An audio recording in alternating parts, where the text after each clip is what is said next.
Yeah, we were talking about productivity. So, basically, when Vainglory came out in year 9, yes. But when I started So playing it in fifths, year 9. basically. No. No, not fifth. Sorry. Removes. Yeah. Removes. So I was 12 and I had a friend group. And I got everyone hooked on the game. All of my friends. Yeah. We'd like go to each other's houses just to play this game together. And it took a huge toll on everyone. Studies. Except yours. No, it took a toll on my grades slightly. Like I had a maybe 1-2% decrease in my average. But I was still first in the class, which is good. That's right? what you wanted, yeah.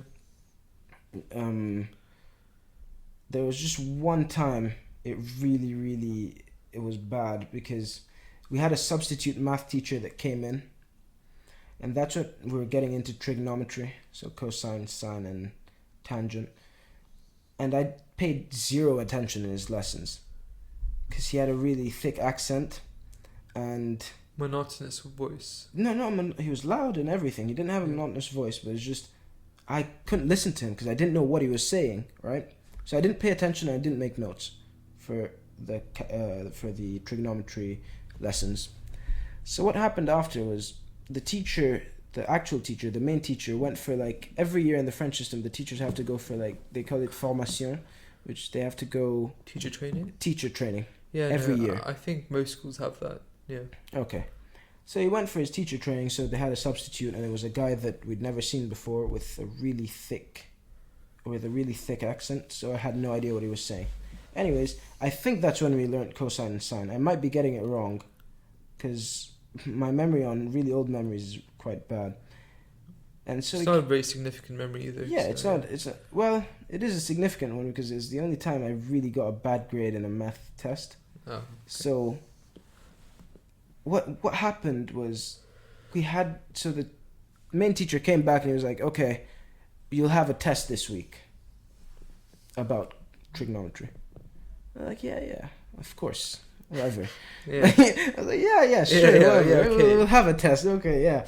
So everyone had agreed that we're going to protest the test on the day of the test, right? And what everyone didn't tell me was everyone was actually looking at their notes to actually learn trigonometry. So everyone learned what was going on. I was just sitting there like a dumbass. I was like, yeah, sure, we'll do a test. We'll do a test, of course. Yeah. And so we got to the day, and I was like, are you guys ready? We're gonna protest it, right? Because we usually, at the time, we could get some tests cancelled like that if no one was ready. Of course, the teacher doesn't want the average of the class to be 5 out of 20. Yeah. Because our tests were out of 20. So yeah, okay, so 5 20, 25%. Yeah, something like that. 50% plus. So I was like so sure that the test's going to be postponed and I'll have time to revise for cosine and sine and that stuff. Right? So yeah, okay, it's gonna happen. We're walking into class, the bell rings after our break. Everyone's, Nabil, we're gonna get this test postponed. Everyone's like optimistic. Yeah. And so as we're walking into the classroom, we're like, sir, I'm the spokesperson this time because I was the catalyst in you're the leader wanting to protest the test, right? So I go up to, sir, can we not have the test? No one's ready. And we didn't have you teaching us this topic. Yeah. So he said no, right? He just said straight up no, and there's nothing you can do to convince me, right? And I was still there waiting for people to back me up because we were all standing and I was the first person in the line to walk into the classroom. I was like, yeah, okay, so these guys are going to now start telling me like, oh, I'm not ready and I'm not ready and we're going to have 18 students. Yeah. Everyone's going to be like, I'm not ready, right? They didn't do that. They just all walked in. I was just standing there alone like, oh, okay. This isn't going to be good. This is not going to be good. I hadn't made a single note. I didn't even know what cosine meant.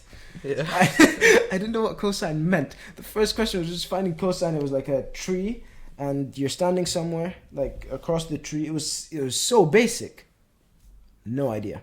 The only thing I wrote on that test sheet was my name. I didn't use a pencil. I was just sat there in the class. I was basically crying. I was like, shit. I was just like looking like, oh God.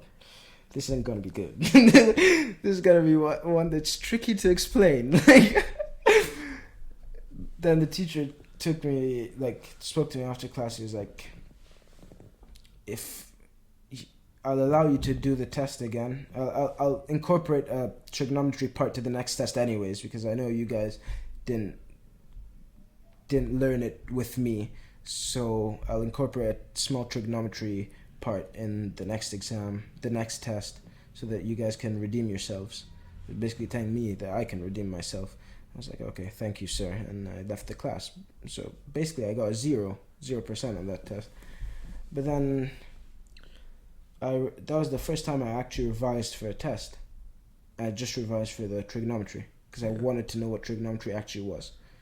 And I aced that test, and the one after that, and the one after that.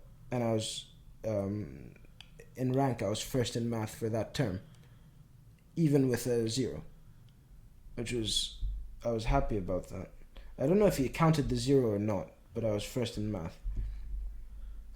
And from then on, it was like, okay, every once in a while I'm gonna have to do some work, you know? But then I never, the next year was the year of exams, and I was just playing around so much. I wasn't taking anything seriously. I got into some arguments with teachers just for entertainment purposes.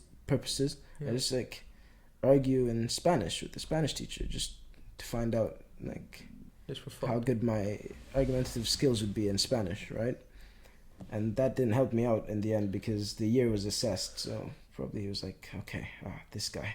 This guy. Now I can get one over on him, or not. Have your last say. Yeah. I'm going to have that last laugh now. Yeah. I can't do anything about it. See, but for me, it's not the work ethic that's the issue. Because I think I have good work ethic. I've been able to structure my life, especially recently, around when I'm doing what's productive. So I've structured my day in a way where I can maximize what I do. So I have a part of my day where when I wake up, obviously I'll get breakfast and whatever. Then I'll just look at stock market and read up on news. Okay. Then later in the day, then I'll have university, obviously. All right. And then after that, it would be gym. And then at night, it would be me working on something for myself. So my businesses and whatever. Okay. And then right before I go to sleep, that's when I would either draw Or write poetry. or write poetry or read poetry. Or read even a book. It doesn't have to be, something that's poetry related. So my problem isn't the work ethic. It's about just sitting down, studying, making notes. Yeah. I mean, Can you understand what I'm trying to say, right? I do. Yeah. Just the monotonous action of going through a lecture or because to me, just class so dull and mind-numbing. Yeah. I mean, so basically, after that year, I didn't study for my exams. In fact, I get them mixed up because we had the same professor, the same teacher. In French, you call it brevet, diplôme national du brevet, and you do that in year 10. So 1 year before the English system or do GCSEs. International system do GCSEs or IGCSEs, right? Yeah. So that's basically our early GCSEs, but that's our qualification before doing the bac, which is the IB, which is the equivalent of IB or A levels. Yeah, the French bac. Yeah. So that year, I'd stopped playing Vainglory because I was like, okay, I'm actually gonna fail if I play too many video games. But I still wasn't studying hard. I didn't revise for math, I didn't revise for physics, I didn't revise for any subject at all. I had still a pretty decent average first term, second term. I don't know what I did in second term. For some reason, my Spanish average was really bad. It was 60%, and first term it was 90% or 95%. And second term was 60% in Spanish. And I was like, whoa, did I just forget how to speak the language in one term? What's going on? And my average was consistently around 85 to 95% for every single term I did Spanish, but then that term I don't know what happened. I can't actually remember what I did. If I was just like really bad, if maybe that was just a very, when sometimes marking can be subjective when it comes down to like storytelling or writing an essay or something. Yeah. You know? I know what you mean. So maybe that was a essay heavy term, for example. I don't know why I got an average of 11. Anyways, I still didn't study until we did our first brevet mock. So when we did our first brevet mock, I hadn't studied as well again. And I aced math and I aced physics and I aced every other test. But we had history and geography, and I really liked the teacher. He was my favorite teacher. Because he was at the age where he was around like 50.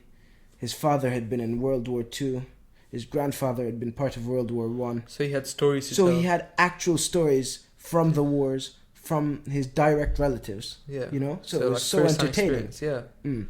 You can imagine. So every class was like a movie, like watching a movie on World War II. So we actually didn't even like watching movies.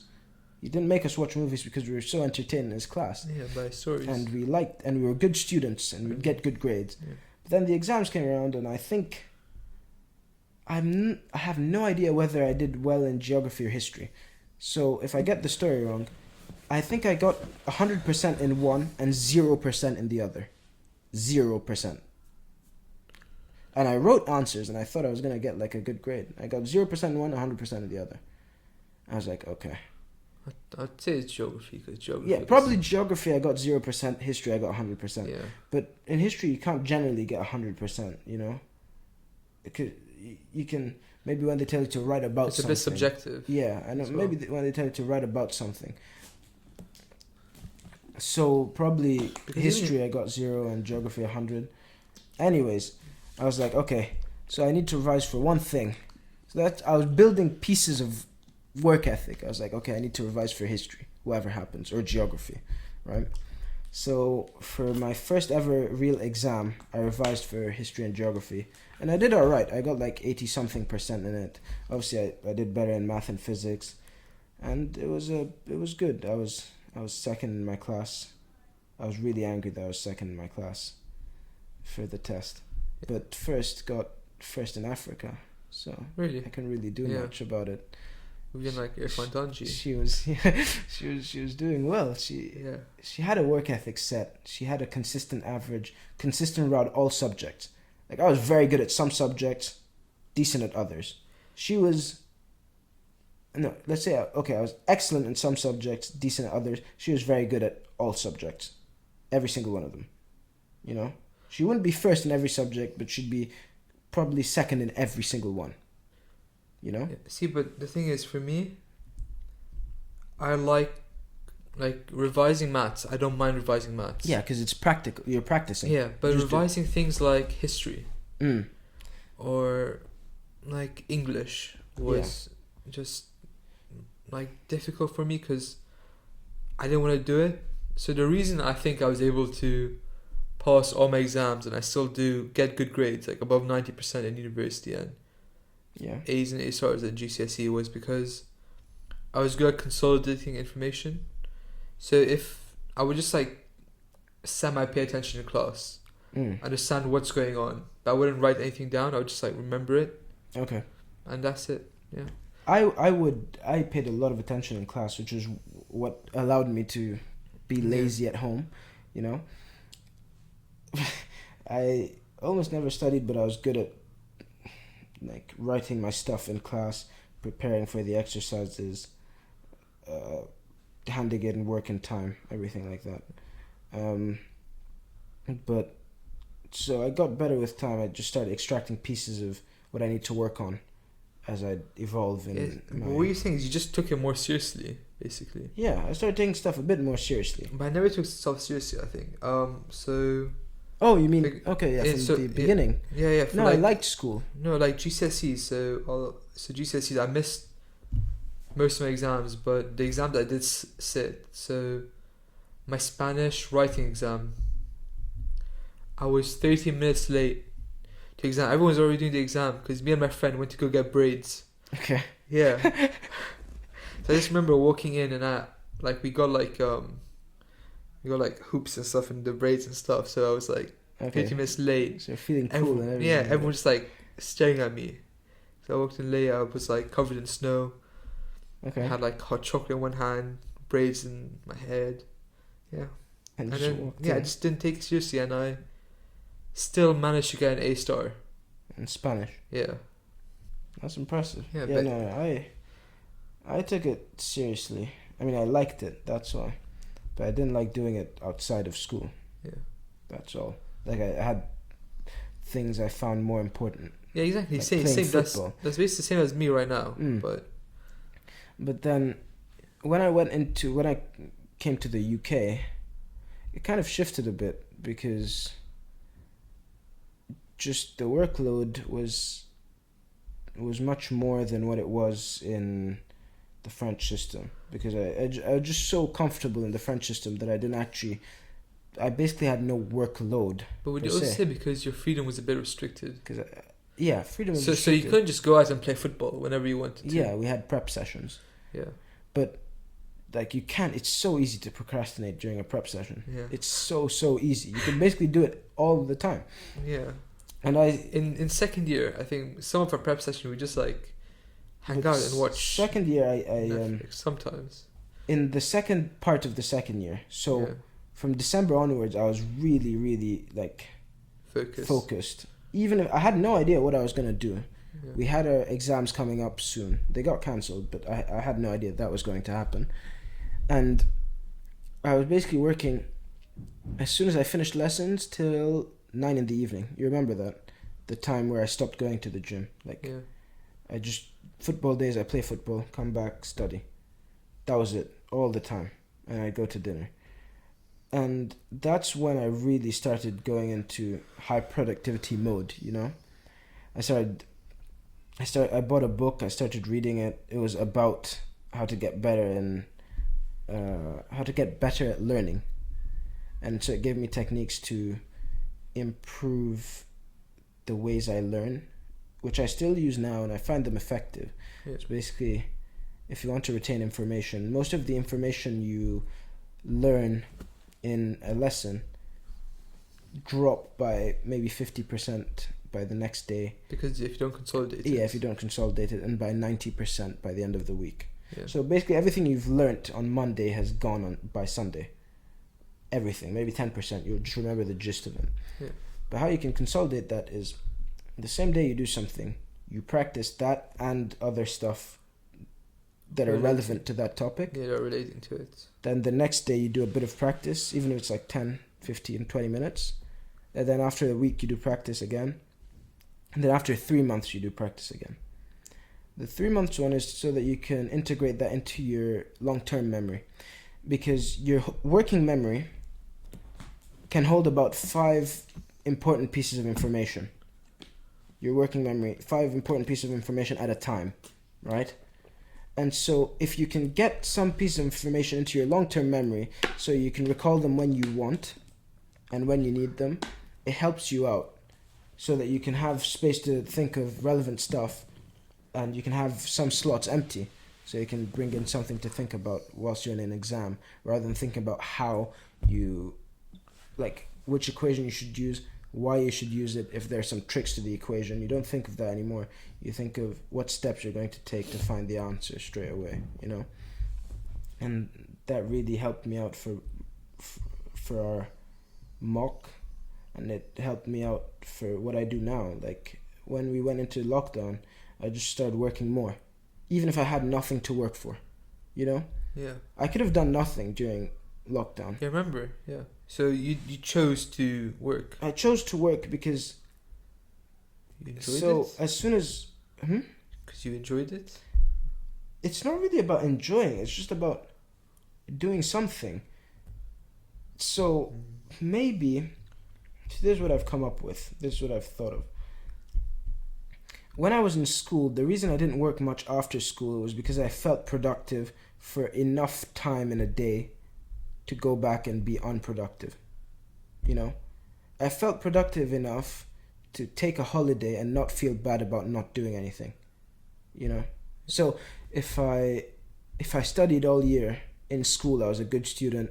I was around some of the top in my class. I've done what I'm supposed to do. By the end of it, I'm like, okay, I deserve 3 months of holiday or 2 months of holiday, right? So I don't feel guilty about 2 months of holiday. Then I come back and I start studying again. Same routine every year.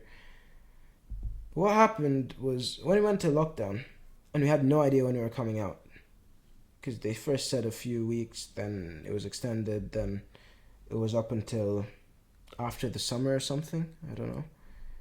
So that was too long. I think when did the first lockdown happen? March 28th or February 28th? March 28th? It was around March because I remember I went back to.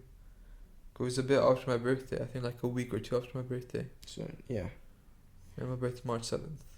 Okay, so yeah, after that, for the first week and a half, I didn't know what to do. I was watching TV, having some fun, going out, seeing some friends in the park. And it was all fun and games. But I slept late. I woke up midday or in the afternoon. Something wasn't right, you know? I was just watching series I enjoyed.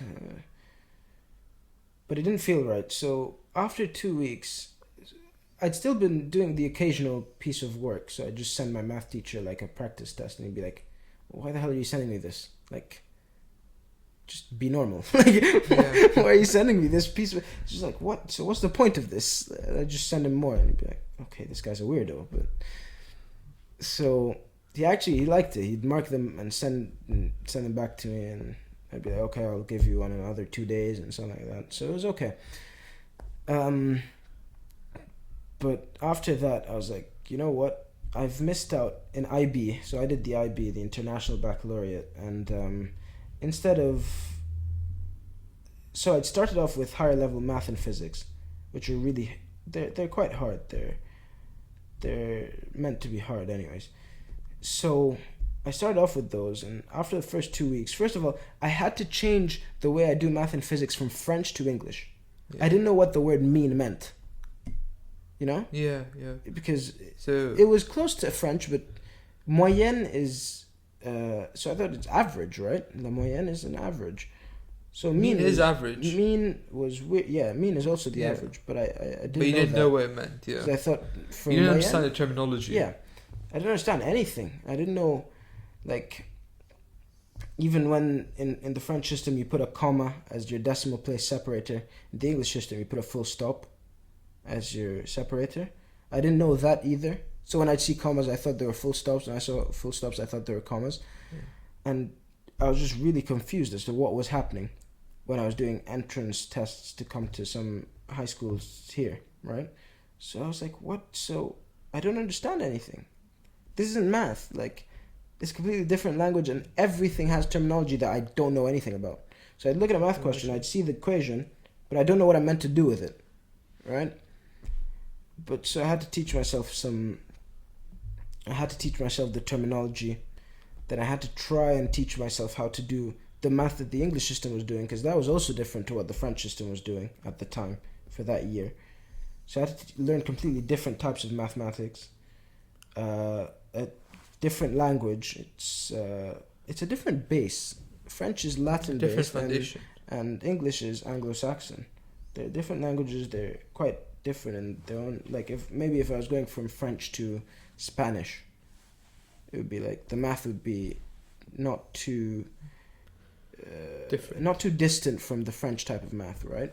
Or the French terminology, anyways. So when I swapped to the English stuff, it was unusual, and I was doing higher level math at the start, and it was really tough. And at the time, I was going to do architecture in university. So what I did was I checked the requirements for architecture in university. I was like, okay, so they don't require high level math, and they don't require high level physics.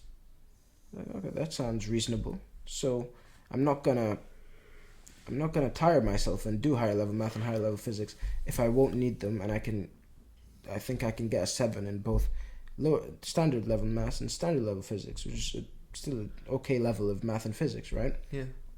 Even if I did like them, I found them as a tool at the time, just something I should do. And Yeah, something that will help you in life regardless. Yeah.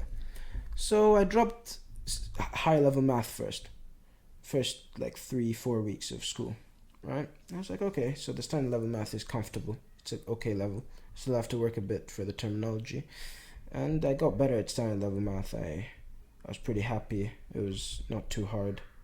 It wasn't hard, and it was still math I enjoyed doing in class, right? But then I think I dropped physics. I found physics more interesting for some reason. I didn't even know, like, I didn't even like physics for what it was then. I just found it interesting, so I kept doing it till the end of the first year, and then I dropped it right before the tests. So I was going to drop to standard and do okay on the tests.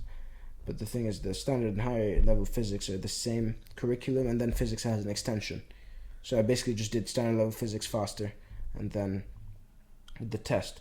So everything that I didn't understand in high level physics was the exact same as the standard level physics stuff, right? So the tests weren't great.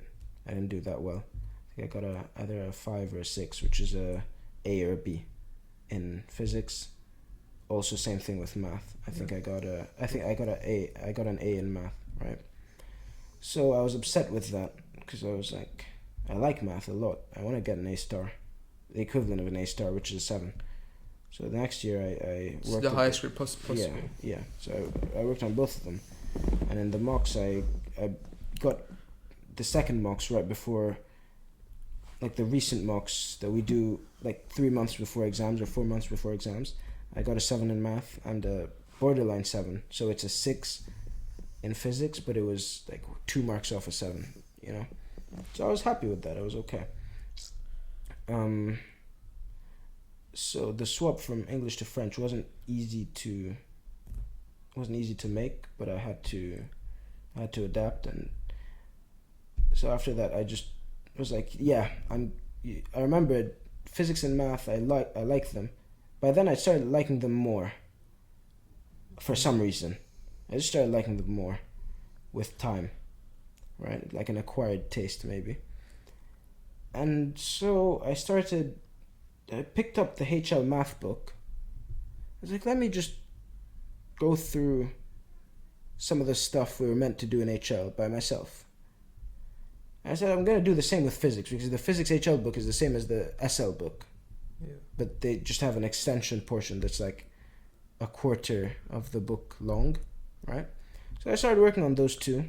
I was like, okay, if I'm not going to do anything, at least I don't want to feel useless.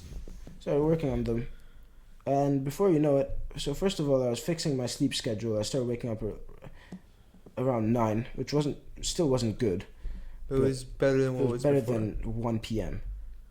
Yeah. And this is a 2-week shift, right? So I started working around 9, and I was doing 5 hours, so I'd split it 2.5, the break, and then I'd go out and meet my friends in London. I'd meet George in Hyde Park, have some fun, come back, sleep. That was it. But with time, this was this summer, right? So 2020. So COVID summer. Before COVID summer, because I went to Lebanon for the summer. Did you? I thought you were in London this summer. No, I was in Lebanon. No, but weren't you in London I was in London for a bit of the summer. I was in London maybe July. June, start of July probably, I don't know. But I was in London for a while. I was in London from March till, I don't know, April, May, June. So March, April, May, June, and start of July. I was there for a while. I was there for like 3 to 4 months, right? So a lot of it was in London. A lot of my year 2020 was in London. But after that, what I did was, I fixed my sleep schedule.